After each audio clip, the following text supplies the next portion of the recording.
대기업 김남국입니다. 제가 위고비 관련해서 지금 영상을 세 번째 올리는데 그만큼 이 위고비의 국내 출시가 제약 바이오에 있어서 중요하다는 거겠죠. 이제는 정말 일주일밖에 안 남았습니다. 남은 기간 동안 이 위고비에 대해서 그리고 위고비 관련주에 대해서 어느 정도 알아야 된다고 생각을 해서 이 시청자분들께 이렇게 계속해서 말씀을 드리고 있는데요.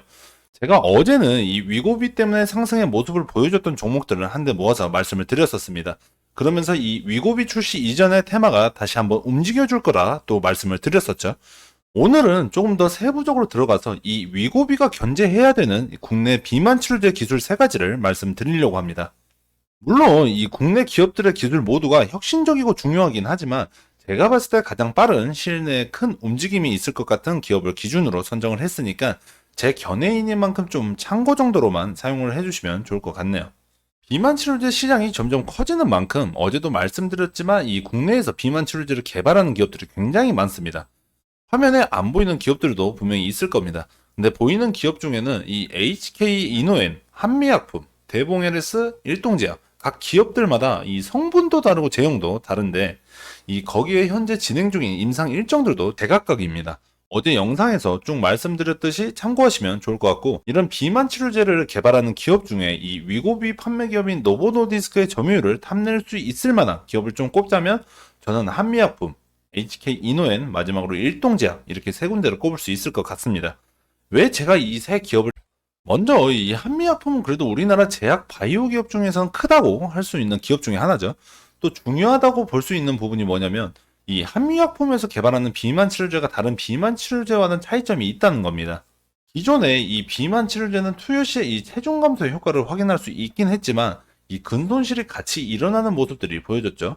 하지만 이 한미약품에서는 근손실을 최소화시킬 수 있는 이 비만 치료제를 개발 중인 겁니다. 게다가 이 효능적인 부분을 생각을 한다면 이 기존에 상용화된 비만 치료제들은 20% 이상의 효능을 기대하기가 힘들었지만 이 한미약품의 비만 치료제는 최소 25% 이상의 체중 감량을 염두하고 개발 중에 있습니다.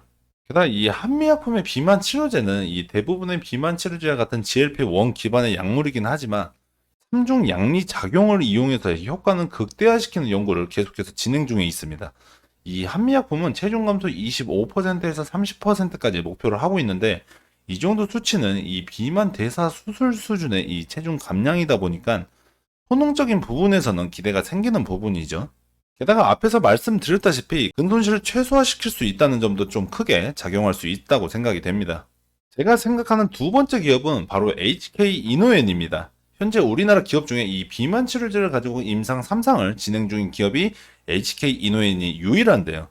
HK 이노엔은 뒤늦게 비만 치료제 시장에 뛰어들긴 했지만 임상 3상 중인 물질을 도입을 하면서 빠른 개발 행보를 보이고 있습니다. 특히나 이 주사제뿐만 아니라 경구제와 복합제에 대한 우선 협상권도 이 확보를 하고 있기 때문에 개발에 있어서 우위를 점하게 됐다고 이제 평가를 받고 있는데요. HK 이노에는 이 비만 치료제를 제2의 K캡으로 키운다고 밝힌 바가 있습니다. 현재 이 당뇨 및 비만에 대해서 임상 3상을 시험 진행 중이고 연내에 국내 비만 2형 당뇨병에 대한 임상 시험을 동시에 진행할 계획입니다. HK 이노엔 또한 이 30% 이상의 체중 감소를 유도할 수 있는 가능성을 좀 보이고 있죠. 이 위고비가 견제해야 될 기업이 일동제약입니다. 현재까지 나온 비만 치료제의 경우 주사제밖에 없는 상황인데요. 물론 이 다른 기업들에서도 마이크로니들이나 이 경구형을 개발 중에 있긴 하지만 아직 임상 이전이거나 일상 진행 중인 기업들이 대부분입니다. 하지만 이 일동제약의 비만 치료제는 경구형으로 개발 중이고 임상 또한 이상 시험을 진행 중에 있습니다.